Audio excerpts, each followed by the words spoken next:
So you want to drift faster, do ya? Let's do it. Depending on the layout, some of these courses will start with a smaller turn right at the start, and then you have this long straight, or you go into really big turns. Me personally, some may not agree with this, but I would just bypass these two turns so that I can build up speed on this straight and be faster, you know, on the big turn down there where it really counts, and throughout the rest of the course. But if you're running tandem trains or whatever, guys are really liking to hit these two corners, then you need to set yourself up to gain speed coming down the straight. So coming off of here, let's say generally you'd have another corner or a small straight, right, you know, right where those two cones are over there. You would stay like within this track right here, right? And not necessarily push way out that way. But if we're trying to build up a bunch of speed and drift through this faster than normal, we actually want to come off of this wider than normal.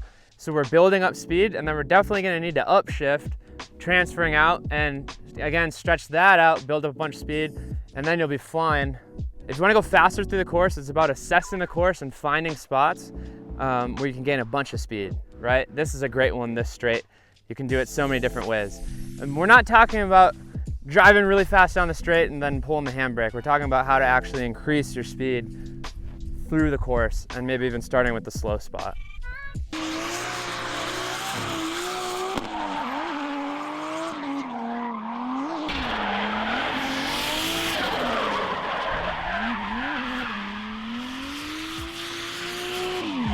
So on a lot of tracks, especially when they're like practice events or jam events, not necessarily a competition, you're gonna have a bunch of track to choose from, right? I would say nearly always the fastest route around the track is not the tightest route. You wanna go wide, but you can also go too wide. And this corner is a perfect example. Coming down this straight, so coming off of that corner, we're mangying down there, we're getting wide on that outer edge there, which is good, using all the track. But coming through here, we're really more on like a midline through this corner. Going super wide around there doesn't necessarily set you up the best for this corner and going through the S's for the most speed. I like on this one, and this is gonna depend on the track as well, but sometimes the midline is actually faster. It just really depends. So here, you can kind of flick out towards this wall, but going on that wall, you're either gonna have to dive back in here, and you're not gonna have the kind of speed you would if you were really hucking it through here and just really swinging nice around there and setting yourself up for that slow down corner there and through the S's.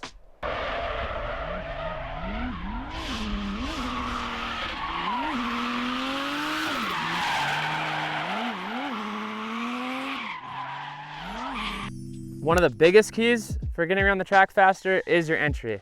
We're past clutch kicks at this point. Clutch kick entry is not gonna do it. We need to be doing a feint entry, you know, with a clutch kick, or depending on the course, maybe it does make sense to do like a long sliding handbrake and getting back into it.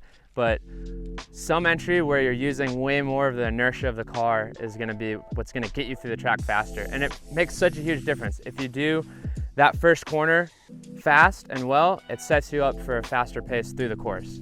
Entry is pivotal.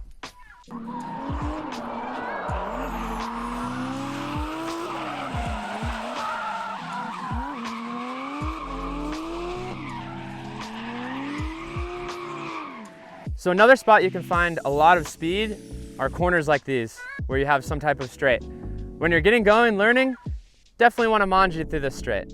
But if we want to get speed, we're actually going to address this corner completely differently. If I was doing mangy, for example, I'd come around that corner, I'd be wide there towards the dirt, I'd mangy, you know, wide here, and then come wide again.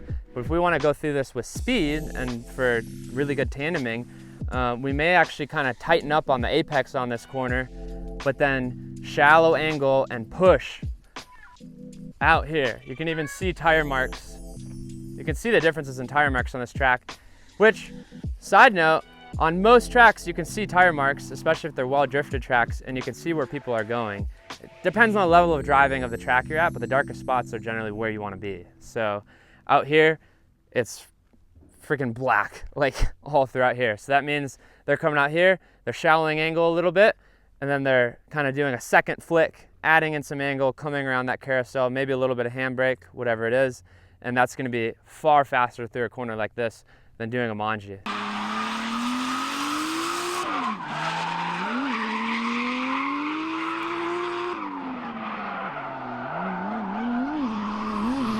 I love manges as much as the next guy, but there's certain spots where they're great and certain spots where you shouldn't be doing them.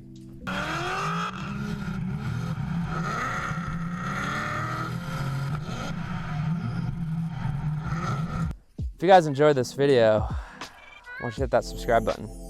See you guys in a couple days. Peace.